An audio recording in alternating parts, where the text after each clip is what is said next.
আল্লাহ রাসূল সাল্লাল্লাহু আলাইহি ওয়াসাল্লাম তার উপরে যে আয়াতটা নাজিল হয়েছে, ইয়া আইয়ুহাল্লাযীনা আমানু কু আনফুসাকুম ওয়া আহলিকুম নার, তোমরা নিজেদেরকে পরিবারকে জাহান্নাম থেকে কি বাঁচাও। তো এই আয়াতের অর্থ করতেন সাহাবা কেরাম কি জানেন?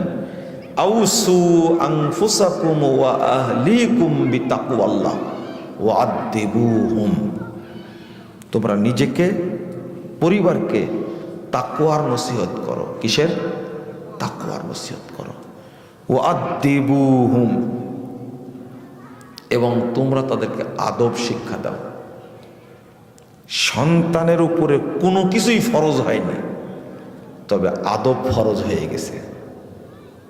তবে তাকে তাকওয়া শিক্ষা দেওয়া আপনার উপরে ফরজ হয়ে গেল এই আয়াতের মাধ্যমে। বুঝেননি মনে হয়, তাই না? সালাত কি আগেই পড়তে পারে না? আদব কি জিনিস আপনি এখন বুঝেন। আপনার সন্তান আপনার মুখে মুখে তর্ক করে না? তাহলে বুঝতে হবে কি আদব নেই। আদবের যে নিয়ামত, বড় নিয়ামত, কোনো বান্দাকে দেওয়া হয়নি। সবচেয়ে বড় নিয়ামত দেওয়া হয়েছে আদব, সবচেয়ে বড় নিয়ামত। আদব না থাকার কারণে দেখেন, আবার বলি, প্রথম বাচ্চাকে শিক্ষা দিতে হবে আদব, একেবারে তাকওয়া, আল্লাহ ভীতি। বারবার বলতে হবে, আব্বু এটা করতে হয় না, আম্মু এটা করতে হয় না, আল্লাহ অসন্তুষ্ট হন। বুঝেন না কথা? আল্লাহ জাহান্নামে দিবেন, আল্লাহর রহমত উঠাই নেবেন, এইভাবে আল্লাহ রাগ করবে, আল্লাহ আমাদের উপরে রহমত দিবে না। একটা বাচ্চা জন্মের পর থেকে প্রথম দরকার নিরাপত্তা, তাই না? দেখেন অন্য কালে কোলে যায় না, যায় সহজ যায় না, অপরিচিত হলেই ও কান্না শুরু করবে।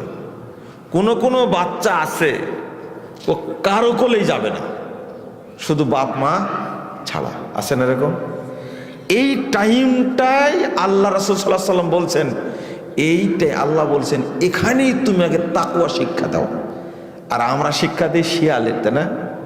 শিয়ালের ভয়, বাঘের ভয় দেখায়, ভূতের ভয় দেখায়, তাই না? ভূত আসবে, তাই না? আল্লাহ রব্বুল আলামিন বলছেন আল্লাহ ভীতি শিক্ষা দিতে হবে। আর একটা হলো আল্লাহ বলছেন ওয়াত্তাকুল্লাহ ওয়া ইউআল্লিমুকুমুল্লাহ, তোমরা আল্লাহ ভীতি শিখো, আল্লাহ তোমাদেরকে ইলম শিক্ষা দেবেন। আল্লাহ বলছেন, তাহলে আগে আল্লাহ ভীতি, তারপরে কি আদব।